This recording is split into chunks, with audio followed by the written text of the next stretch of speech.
Hello, my dear listeners and friends. Welcome to another episode of the Bacon Hour podcast. I'm your host with the most voices, Steven. And today, my guest is... Hi, my name's Alex. Thank you for having me today, Steven. Hey, everybody. I'm just cutting right into this podcast episode because I just wanted to apologize. If you didn't catch that, my guest's name is Alexis, and, yeah, that's pretty much it. So, let's, jump back into it. Oh, you're absolutely welcome.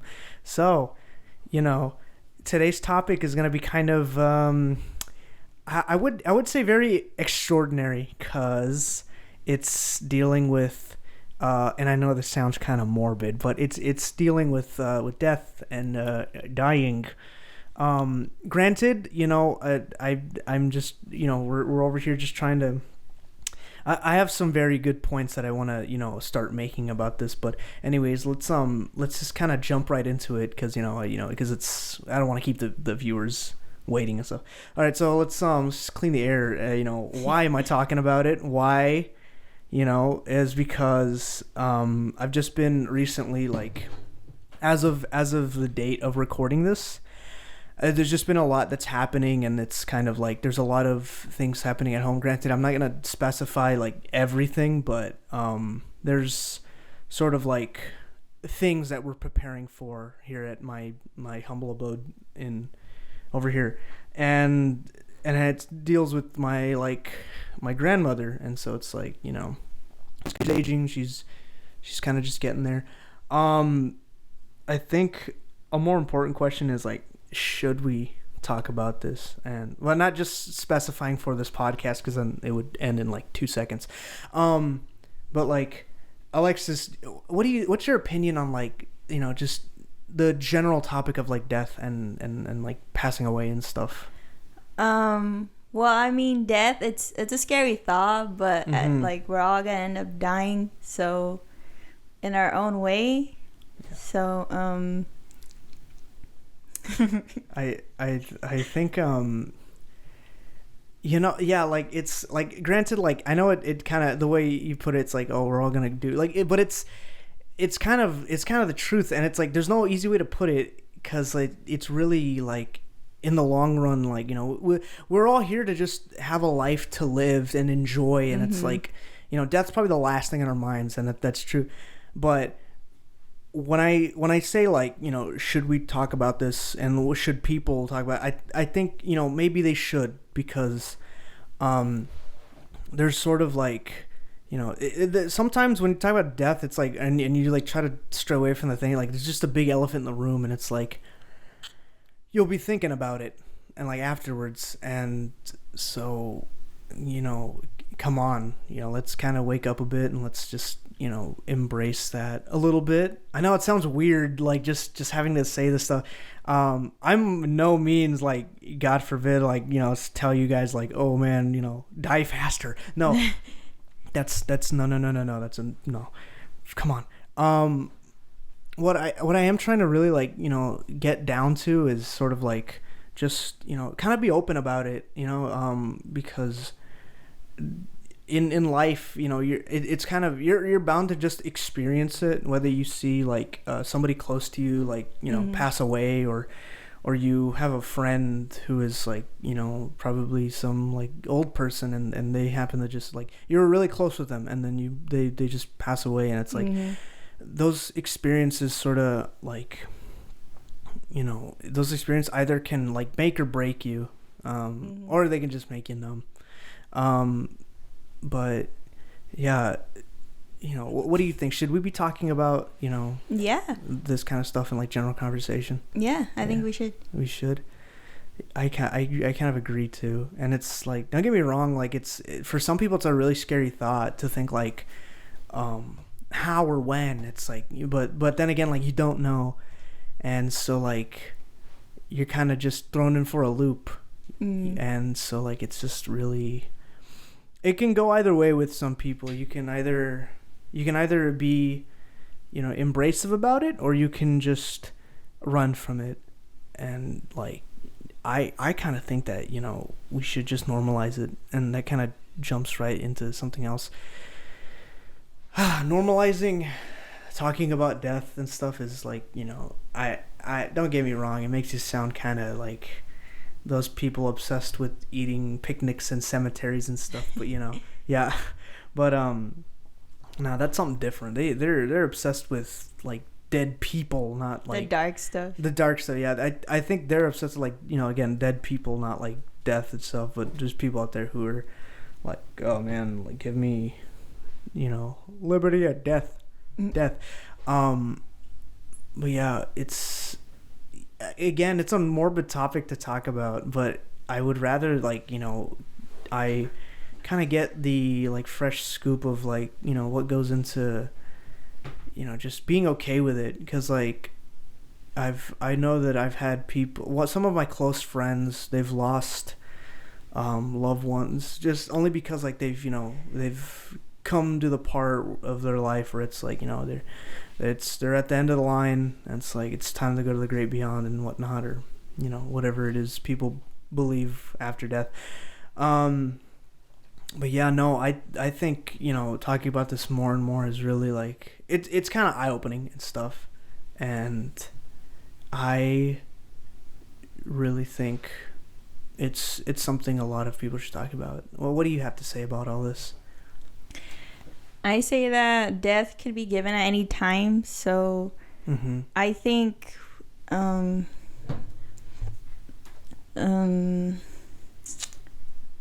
sorry. No, it's cool.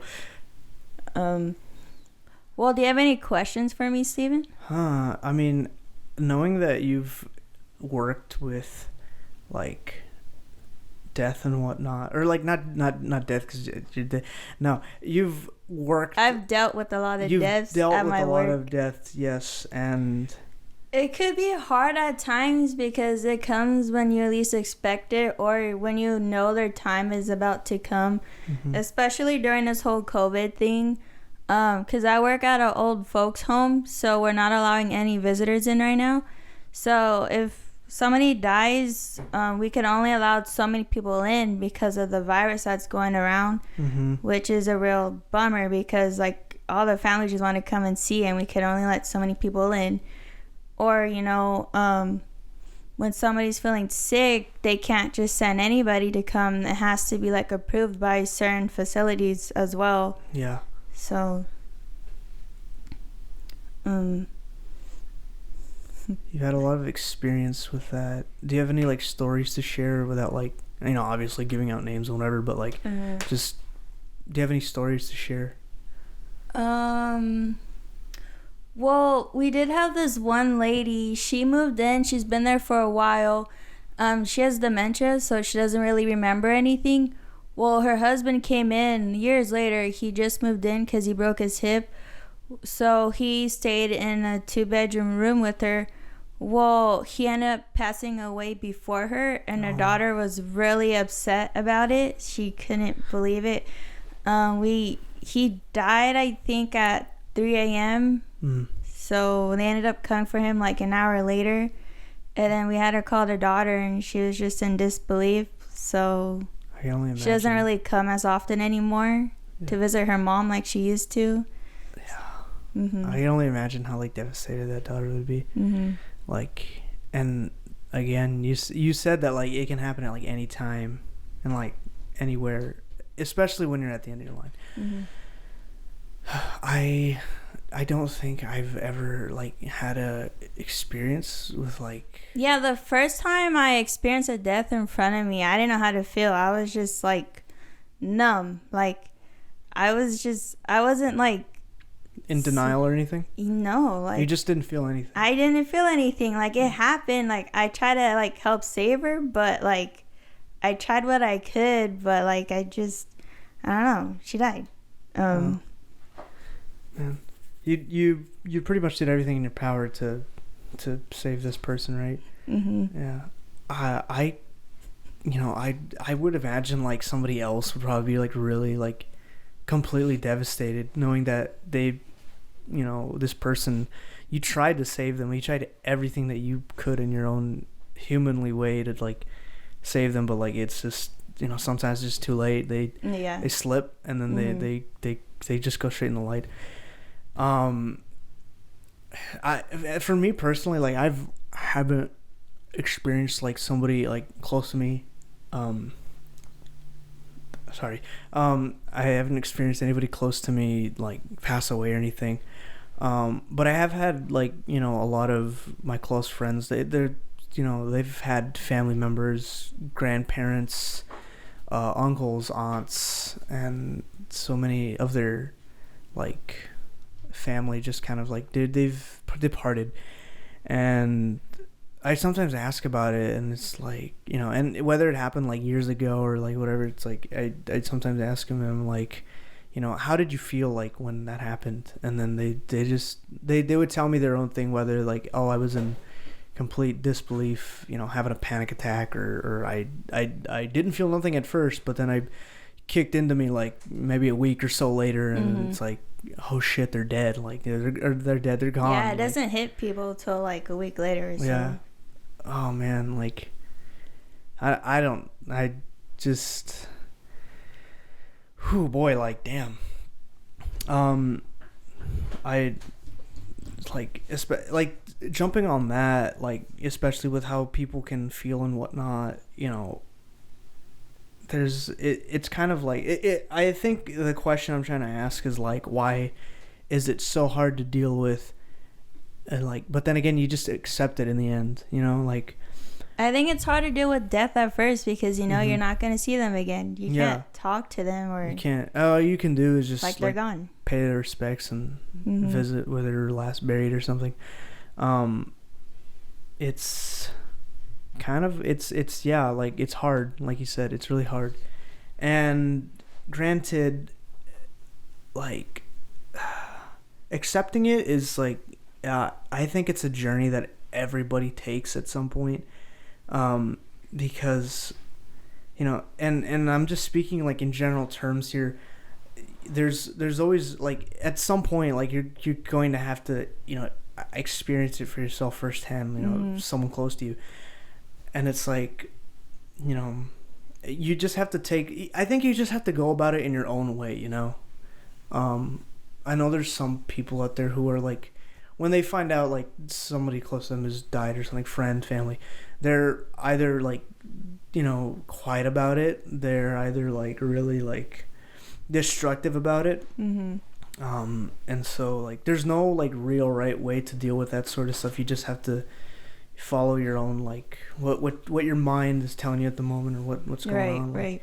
And I know it can kind of, you know, so it can shatter some people, like, you know, when they think about it in the long run, like they, you know, again, like you said, you know, they might not have this person around to talk to anymore, or have this person around to think. All they can do is remember the stuff, and sometimes nostalgia like kills people inside, and it's a very few that, you know, give strength to those people, like, you know, applaud to them. But I feel empathy for the people who just get like absolutely mentally destroyed over this. Oh yeah.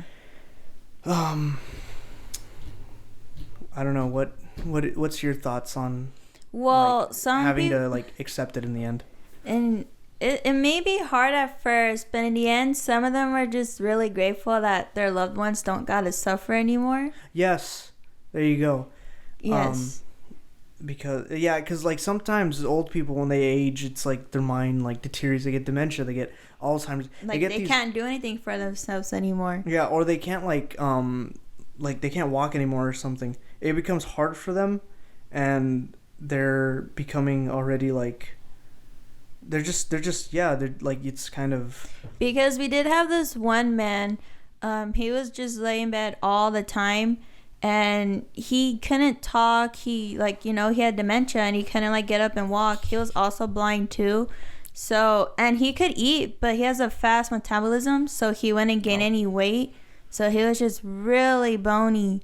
So he would just lay in bed, and that's it. Like, the only time we would like interact with him was to do our checkups and like to feed him. But other than that, you know, he wasn't really like living. Yeah, he was pretty much just starting to become, you know, So, there. He's yes. already almost at the end. Yeah, his brother used to always visit him, but he couldn't anymore. for a while. So when he finally passed away, his family was pretty upset, but they were also happy at the same time because he finally gets to rest. Yes. These old people, they go through, I guess, a fate that's a little worse than hell, because you're kind of, your body's not, responding as much as it. Mm-hmm. It's in a weakened state, and it's continuously getting weakened. And if you're unfortunate enough to not, like, not keep your sanity, then you start to have these erratic thoughts, or that you can't think, you quite literally cannot think straight. And it's really sad to see that. And I know, like, there's someone close to me currently who's kind of in a state where like they can't think straight, and it's like they're constantly thinking about, like, their mind is fixated on a certain part of the past, so they think that some people are this person that has probably long since been gone for, like, ever. And it's really sad, because, like, this person will think that I'm, like, their husband or something, or they'll think I'm their father or something. It's like, oh yeah, no, and they don't even know who I am. It's, like, really sad. I think about it sometimes when I go to sleep. I think, like, wow, I did my, this person is not going to recognize me when they're gone. They're just gonna see me as some face that walks across the they forget everything. Yeah. And it's I don't know, it's just like, it's something that you feel very empathetic and sympathetic towards, because they can't do much about it. They just have to pretty much just wait until time comes, but at least you can be happy for when they, like, finally get to rest, and their thing. And, like, that kind of jumps into, like, another topic that I was like getting to. And I know, like, I'm kind of sort of setting the mood here already. Guys, don't worry, it's like, I'm just trying to be a little eye-opening, but I'm not trying to be too much of a bummer. We'll get there. Anyways, another topic I wanted to jump into is sort of like, the inevitable, and I just, that's the way I phrase it. And people call it, they call it death, they call it, passing away, he's passed, or time has come, or whatever. It used to be such a scary thought to me, but that was when I was just, like, a kid, and I, like, found out what, like, death was. But all in all, it's something that we are sort of, like, kind of, if you look at it in a pessimistic way, it's sort of something that we're all, like, set up to in the end, like, all go through. You can't cheat death, you can't outrun death, you can't stop death. It's gonna come eventually. You gotta think, otherwise you keep living and living, and then it's like, what's the point if you just could keep living? It's like, immortal life's not fun. But since everybody's going through it, it doesn't have to be such of a scary thought, because right. What's the point of having life with no death? Why keep going through the cycle of life if you imagine the cycle to not be a cycle anymore, a circle or something, it just continues to be a straight line and you keep living. But if you keep going, then, like, when are you gonna stop? Like, how are you gonna stop? It's like, it's scary. Yeah, I know. It's like, nobody knows what happens. I mean, there's stories out there of people who've, like, had near-death experiences of when they've saw a little bit of, like, the afterlife, but, like, that's what they saw. And personally, I think that's sort of, like, vision or whatever that they saw, like, in their, like, constant dead state, is something that they themselves, their individual, has seen. It's not something universal, I believe, for everybody. Like, everybody has their own experience of what the afterlife looks like, or something. Like, it's like, some people see a light, some people see a I'm just making an example, like a bus stop or something, or a something, and I think, like, I think the sooner you accept it in a, like, very, like, kind of, I've lived my life with no regrets, I'm ready to just kind of take this next and last step, then it's not scary, you know. What do you got to say about all this? 'Cause No, totally, I agree. I believe there's the death, it kind of gives us a purpose to you know, just live life to the fullest and just no regrets. Because if there's no death, then it's like, what are you like trying to prove in your life, you know? Yeah. And granted, it doesn't have to be like a race against time or something, because when you're living, you don't think about time at all. You just think about like just go in the moment. Yeah, you just go in the moment. And you know, you are given this entire like lifespan to do whatever you want, to be whoever you want to be. And you know, it doesn't have to. Some people treat it as like a rush. Like I have to be a doctor before like age 30, or I have to be an actor before like my 20s are over or something, or like, you know, before I'm like 50 or something. It's like, it doesn't have to be like, dude, like yes, you will age, but like if you take care of your body and stuff, and you just keep, you know, living the way you find life enjoyable, you tend to just kind of, you know, see the time slip by, but in like a very like, you know, memorable way, where it's not like you blink and you miss it. It's more like you keep your eyes open for that entire moment, and then you experience it, and then it's like, you know, blink again, and it's like, all right, here's the next moment we're gonna make. And so yeah, just I think, you know, and in a very non-morbid way, you know, just it's nice to just accept it, because it doesn't become scary. It doesn't become something that you fear. It doesn't become some sort of, you know, afterthought that you can't go to sleep because of. It helps you deal with the process of death too. I know it's helped me like deal with that sort of stuff. Granted, I'm not like I don't think I'm fully ready to like, you know, until I've actually like came around to experiencing it. But I understand how it works, and I understand like everything that happens, whether it be on a spiritual or scientific level or something, biological level. But it's kind of fascinating, because there's like just a whole abundance of like what, you know, people believe after what happens next. But yeah, there's that. That's really kind of uplifting there. So I know that you said that you work with like, you know, people dying like 24/7. Like I have like a question to ask there, like jump back there, and a little question to ask, and that's sort of like, you know, when you began, you know, before you did doing like, you know, this job and stuff and whatever, were you expecting any of that? Oh no, this was all new to me. Oh wow. All new to me. That's why when I experienced my first death, I didn't know how to like deal with it.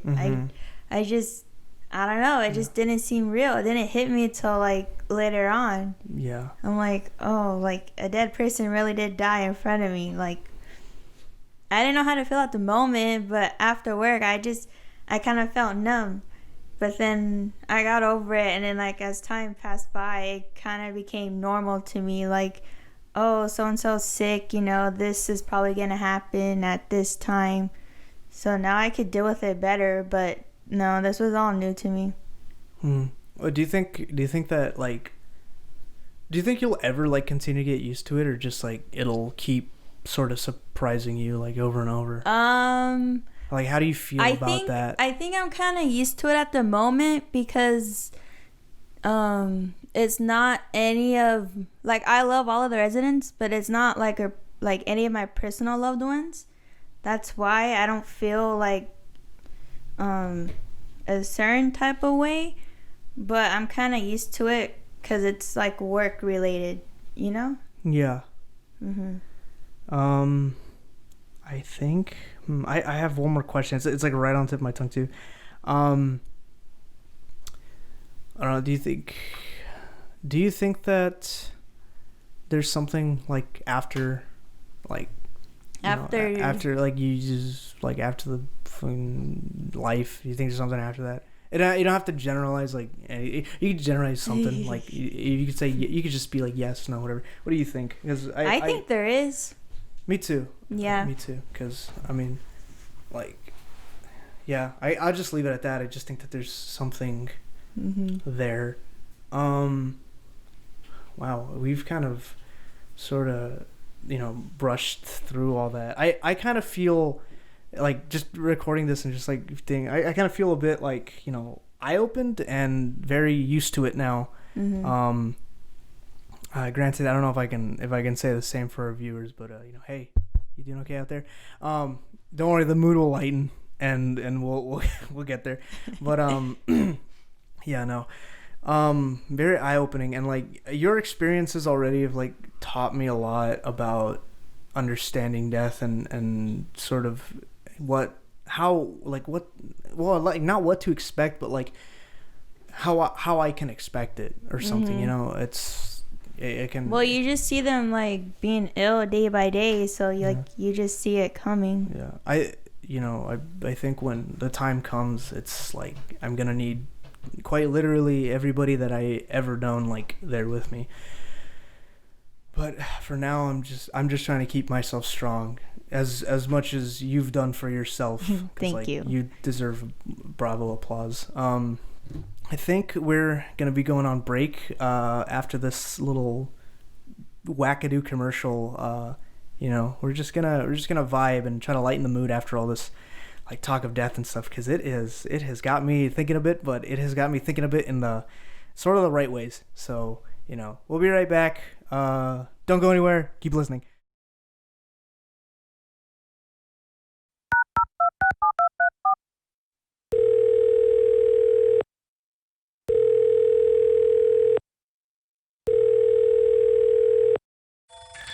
Please hold while we direct you from this short break.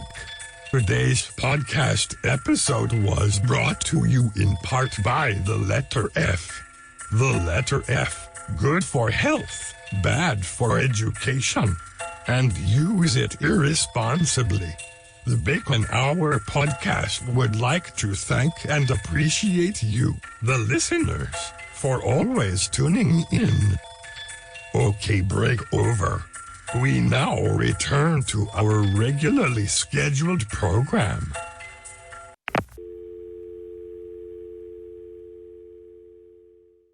Welcome back to the Bacon Hour podcast with the Vanderlyn gang. Alexis, Yes. what is your opinion on camcorders? Camcorders. Yeah, like them old recording devices where you got to put in the little VHS in them and you held them with like one hand, the things you take down the slide. I think those are cool. I think like the typewriters. There's some sort of witchcraft or something. I don't know how that works. It's kind of like witchcraft. I don't know what a camcorder. I'm too old.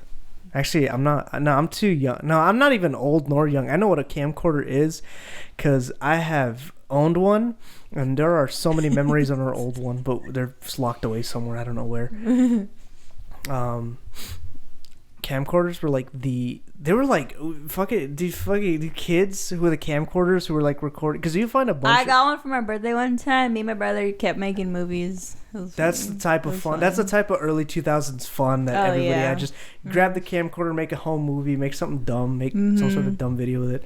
I know, like our old camcorder, we recorded when we went to Disneyland when I was like 4 or 3. I was like super young. I hardly remembered it, but the only thing I remember was a stupid haunted mansion. Because I cried. I was like so scared of it. I think if I went back on it now, I just yelled to the whole ride. I'd be like, come on, and just like just prepare myself, or I'd probably just like be like my brother and just like hold my fingers under my ears and just mentally prepare myself for anything that came through. No, the one ride I liked at Disneyland, but they don't have it anymore, was like the Buzz Lightyear, like that ride where like you just got a gun and you were supposed to blast a bunch of targets. They don't have it anymore? No, they don't. They removed it since. Yeah, no. There was this ride. It was called Buzz Lightyear's like Astro Blasters or something like that. It was so cool. everything was like lit up. And it was like so cool. It was just so. It was like a video game. It was like a video game / laser tag type thing, and like you were just dealing damage to these targets. You're like pew, pew pew pew, and then like at the end they tell you like your score and to be like you are ranked Star Command Ranger, like ultimate badass or something. It's kind of how laser tag works, but with the thing. But it was cool. Everything about it, I remembered it. It was like so. It was so vivid, but it was so like surreal. Like oh man, the like green and purple and like yellow and all these colors that were just glow in the dark, and they just look so sick. I know. Oh man, there was there was this other thing where. Do you remember Bug's Life? Like yes, that's one of my favorites. Yeah, okay. It's one of my favorites too. And there was this thing where, like, out in the animal kingdom, which I don't think that particular attraction exists anymore because they removed it. Damn. I think they removed it for like Pandora or something. But actually, no, that's in Disney World, Disneyland. I don't know what they got replaced there. But yeah, there was this show where it was kind of like a 4D experience with like animatronic stuff. It was so cool. Like you would see like the Bugs Life gang just putting on a little show for you, and they'd like. And I remember like there was one time where Flick came out of the ceiling, but he was just like an animatronic. He's like, "Hey guys, I'm up here. What's up?" And then it was so weird because like there was this thing where like they were playing with like a rotten fruit or something, and then they like the fucking big beetle like landed on it and like it splattered, and then like you were throwing like some sort of like semi goopy like substance. It was just probably water, but like it would splash into you like right when it hit the screens to make it look like it splashed on you like for real, and everybody's like, oh god. And that was fun. It was such a good 4D experience. What's some old like but cool memory of going to a theme park that you had? Or just traumatize you? I don't care, man. Just what was it? Traumatized. Oh, it was when I went to Six Flags. What? Six Flags fun. Oh, it is, but when you're a child. So me and my family was going on a big trip, and me and my cousin, we stayed up all night because we were excited to go. So like we couldn't sleep. You guys probably knocked out in the car or something. No, we didn't. So so it was like 4 a.m. and we were gonna leave at 6. So we only got like an hour or two of sleep. Fuck. So we got there, mind you, we still haven't like slept or anything. So we didn't really eat either. So when we went on the roller coasters, it was really hot. And it was my first time going to Six Flags. So we felt terrible. We were throwing up. We felt dizzy. And then they tried taking us to like McDonald's to like eat or whatever. I couldn't eat either because my stomach was hurting from the rides. So I had to like kind of cut my trip short. Man. So that was the first time I ever went. Like, geez, you're going through all the motions there. You're hot, hungry, tired, and granted, you're just is like. The first roller coaster I went on though was the Goliath. The Goliath. Yes, that was so fun. Cool. I was sitting in the very front, so. Lucky. I went on like this when I went. Okay, like the first time I went, I didn't want to go on the Goliath because I was so much of a scared little kid. Scary. Yeah, but when I went with two of my closest bros, and then after that I went on with my like other closest friends. The second time around the second time when I went to Six Flags, but the first time I rode the Goliath, man, that drop, I'm never getting that drop back. It's when you experience it for the first time, you're just like, holy shit, like your stomach is light, like the adrenaline is pumping through your thing, the wind's blowing your face, and it's like I'm never getting that kind of adrenaline back unless I do something like skydiving, but you know, I might. Yeah, dude. The other roller coasters there are pretty sick too. One of my other favorites was the X2. God, I was so anxious going on it the first time, but when I came back, I was like, there was these shy kids that were like waiting in line, and then they were like, "Is it scary?" I'm like, "No, get on! Like, you need to try this!" Like, because like it's a backwards roller coaster, and like when you think it drops the first time, it doesn't. But when it drops when it like gives you the real drop, you flip around and you're like taking off a ride. It's scarier at night because you hardly know what's going on, and there's only flashing lights, and like you're getting so disoriented. If I can take each and every one of my friends, especially the ones that don't like roller coasters, I'm taking y'all on the X2, whether you like it or not. Um, yeah. So I heard. Well, I didn't hear. I mean, I know you. I heard that you're a car person. No. Or you're getting into becoming a car person. Is that correct? Yeah. Yes. What is it about cars that you like? I don't know. It's you could do whatever you want to your car. There's a lot of cool people who could relate to the same things you're into too. Exactly. So I guess that's pretty cool about the whole car community. There's just a lot of different things you could learn and experience too. Yeah, I've seen some pretty sick cars. Oh yeah. People that I've went to with meets with like you and my brother. It's really just, I remember one time, and you were there, but you weren't like there with me and my other friends.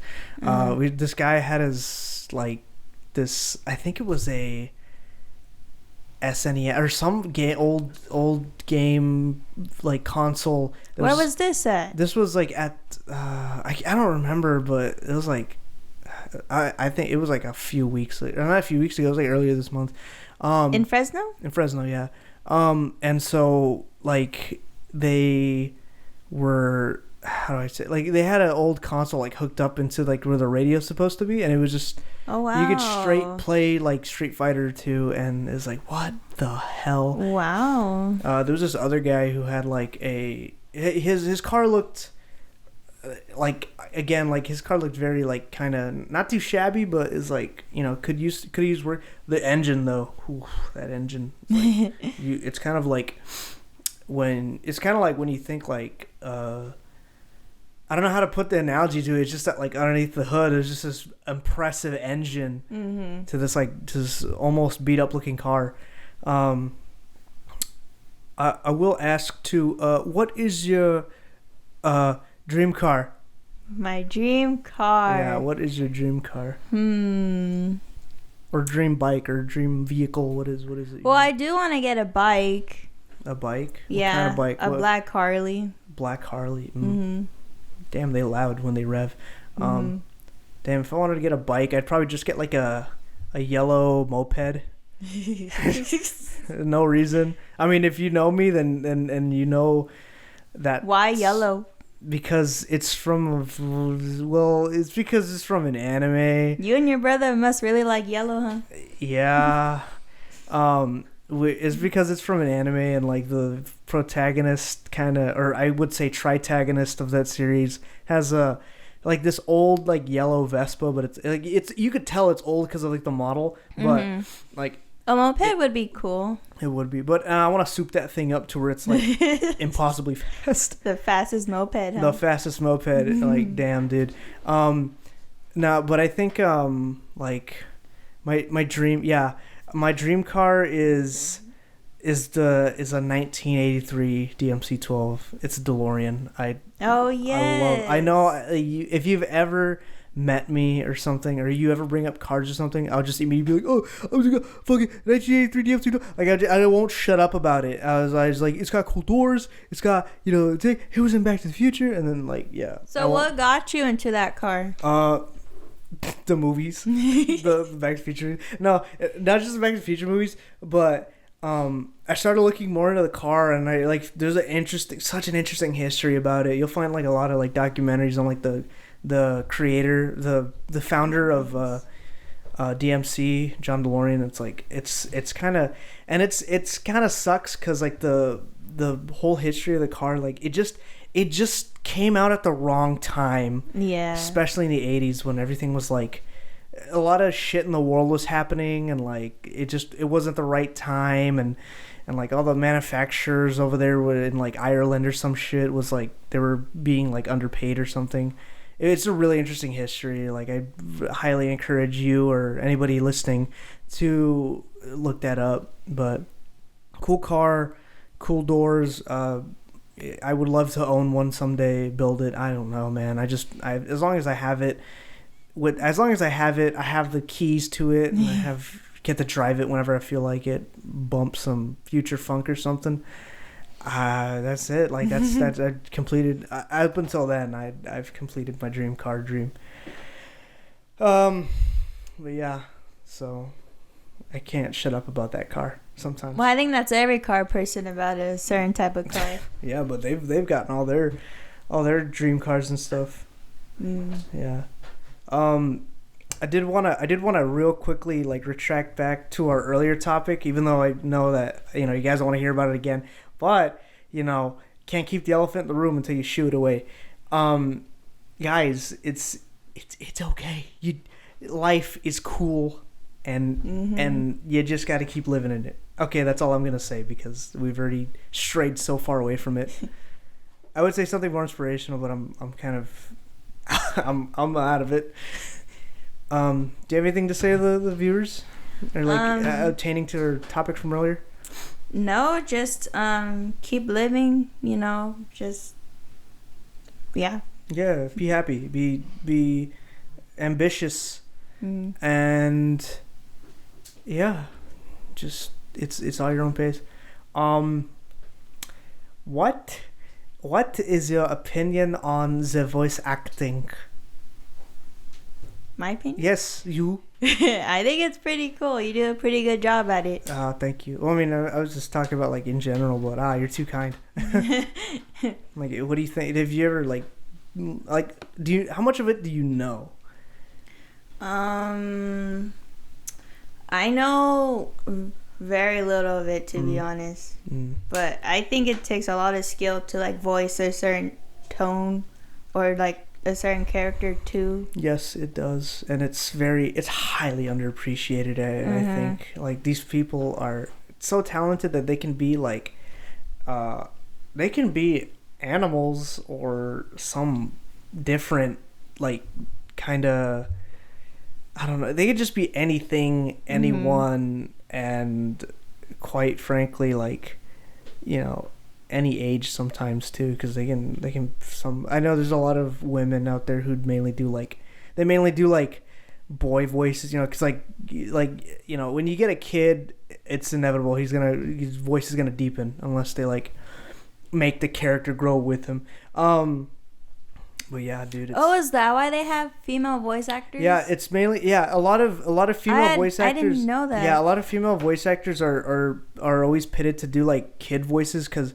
their voices don't really change that much, and then they can just make it sound like if they find the correct like tone or like the correct kind of character voice for that specific character, then they can voice a child for ever. And I know there's a lot of I know there's like instances where it's like there's like males doing boy voices, but they're mainly like in anime or something, and these kids that are supposed to be like 13 have like a kind of a weird like deepened voice, and like you're only 12, dude. But yeah, there's so many talented people out there in the voice acting industry, and like I really, I'm ambitious to go out and do it. Keep reaching your goals, Steven. Thank you. You too. I mean, what is it you want to do in? I want to work in a hospital. You want to work in a hospital? Like doing what? Like nurse, surgeon, what? Nursing. Okay, I was like, you just kept saying, you get like, I'm like, that doesn't answer my question. So nursing, yeah, go help the doctors, go do whatever nurses do. I don't know what nurses do because I'm not educated in. Man, what don't they do? What don't they do? A lot, don't they? Damn, they should give every nurse in America right now like a paid month off or something, bro. Because oh my gosh, there's so many. I know there's like half of the people that I know, like my female friends, they or like just generally some of the females that I know out there that are like acquaintances of mine, they all want to go into nursing, and I'm like, half of you want to go into nursing, but I'm like, you know what, if you're out there wanting to help lives and like save people, then go right ahead, because it's like good passion. Man, what do you think a milestone for you will be? Because I can name a few, but I want to hear your milestones first. A milestone? Yeah, like work in a certain hospital, or like you're recognized as this nurse for doing this or something. But I really haven't thought into that far yet. No. But if I were to work in a hospital, probably Valley Children's. Oh, you want to help the kids? Mm-hmm. That's admirable right there. Yeah. Yeah. Damn. There's nothing like helping kids, man. Because like, wow, shit. You gotta make it best for them. I think for me, it'd probably be like somewhere along the lines of like one milestone is like, oh, somebody somehow recognizes me on the street, even though like, because like now it like back then it used to be hard to figure out who was who, because like hardly anybody was able to find out their like headshots over the internet. 'Cause, like the internet was so new, but nowadays you can find that easily. If you go to like convention and you know, so and so voice actor happens to be there, you instantly recognize him. You're like, you're so and so. You're so and so. You did this voice. You made my life change. And it's like yeah, getting to get recognized for what I do is like probably a milestone. Getting invited to a convention, there's another milestone, because it's like these people are fans of so and so show that I will voice in the future or something, and they're here. It's like they're out there loving the show and loving for not just what I do, but for the people who are behind it, drawing and animating it, and the show creator even too.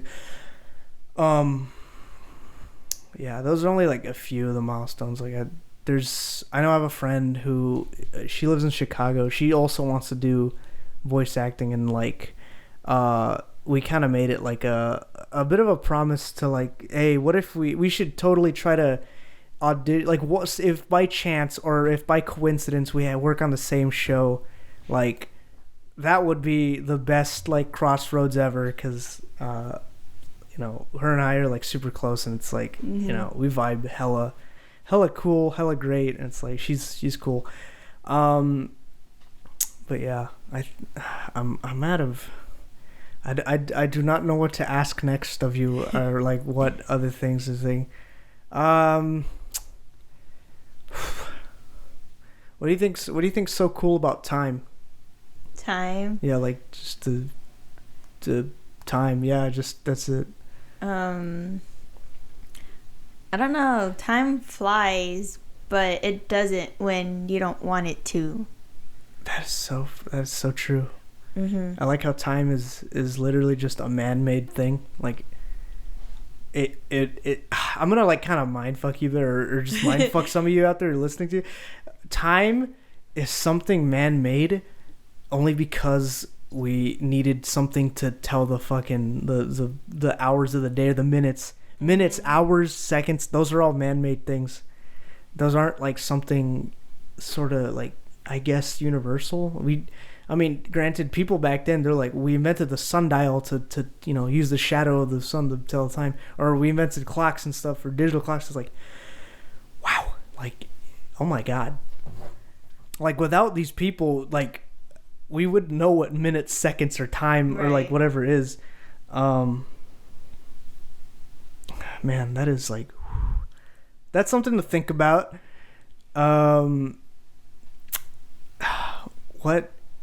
What about wigs? What do you think of wigs? What do you think of wigs? Oh my goodness.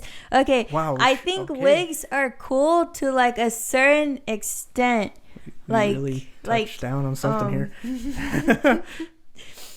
No, I mean there's some that are like that they're legit, and then there's other ones that just look kind of tacky. It just depends. It's kind of like, wait, have you ever watched like the Benchwarmers? Yes. Yeah, it's kind of like the Terry Crews's character where he has like the it's like, it's not blonde, but it's like that bowl haircut thing? It's not, yeah, it's kind of bowl haircut, but he has like that very like, he's obviously like a person of color, but his wig is like, it just doesn't match because it's like ash, like blonde, or it's like auburn or something. It's like, but no, I think it gives him like really, character too. Yeah. You guys really think so? That you can tell like a bad wig from like a mile away because of like the way they probably put on it. But a good wig is when you put on that bald cap and you hide your real hair, and then you do the little like the what's it called? They're like, it's kind of like a specialized glue to just kind of like Oh, the lace font. Yeah, thing? whatever that is. Yeah, that, and it's like that's like some Hollywood shit right there. Oh yeah. I remember one time. Actually, no, I don't remember one time. That was a hat I was wearing. No, I do somewhat want to wear like some sort of like fake wig or something for like a stage play or something, because like that would be very fun to do. Because I'm just like, oh, I gotta cut my hair short or something so I can make this wig look believable or something. But yeah, I was so appalled right now. It's like, why'd you get so like or not defensive? Why did you get so surprised with like wigs, man? Because there's this, like, I don't know, like I see somebody with a wig and you can just tell it looks off, but like it could look good, but you just gotta know how to wear it. Just make sure if you get in a fight, nobody Oh god. takes it off. Take out the weave. Hold my weave. Hold my weave. Man, yeah, man. I would try wig, but my hair's growing back, so I mean, it'd be no. I mean, I would layer my wig on. Get top a of my, Bob Marley wig. You like dreads? Yeah. No. Why not? Because like dreads don't look cool on me. Like, but they're cool in general. I'd probably get like the fake dreads that come with like a Rasta cap, like if you buy it like in some sort of like souvenir shop or something in like Jamaica. I get one of those. Yeah, get one of those. I'm not getting a full ass like wig of dreads or something. What if you got like what if you got like what if you had to like they told you like, all right, we want you to shave your head, but we're gonna put you on cornrow, like we're gonna put you on like synthetic hair of like cornrows and shit, and you just like wave it around. It's got the little dangle and stuff. It's like, yo, the little beads. I think, I don't know, I'd rock cornrows for like a day if I wanted to. I'd just be like, yeah, I like wave I'd wave my little beads around and just like, yeah, like this, you want this, and like. Yeah, man. Yeah, that we're talking about braids. We're talking about dreadlocks. I'm still thinking about dreads. the dreads. Dreads are like thick. I'm still thinking about the dreads. Dreads are like thick, kind of. They look like Tarzan hair. This is what it looks like. Or like the cinnamon stick from Apple Jacks. That's he's technically got dreads. If I wanted to get like a dread wig, I'd probably like do the thing where I just like I'd like put it on my face, but like part my thing so I could show my face and be like, "What's up? I go back now, man," and like just disappear into my fake wig of dreads. Yeah. Talking about wigs is funny. Do you have any final thoughts on our whole topic? Everything we just talked about? Oh man. No, I feel like we justified everything. We touched down on I agree. I will say this though, people, please enjoy life and keep living in that moment, man. Like keep going for those ambitions. Keep on, trying to do your best and like improving to your best, because like that's something admirable. That's something I'd find admirable if I found that out about you guys. All right. So plug-in time. Do you have anything you want to plug in? For the speak it into the mic so people can hear that clearly. Go. No, just like what Steven said. Just enjoy life and be happy. Yes. Heck yeah, I agree. Yeah. So thank you for having me today, Steven. Oh, it was a very fun privilege to have you, because like we talked about cornrows and dreads with that last part, but yeah. Okay, well, so like no plug-in, no nothing. You don't want to address? No. All right then. All right, yeah, that's cool. All right, well, that has been another episode of the Bacon Hour podcast. I am your host, Steven, and my guest today was Alexis. Yes, thank you. Have a nice day, everybody, and keep on staying positive.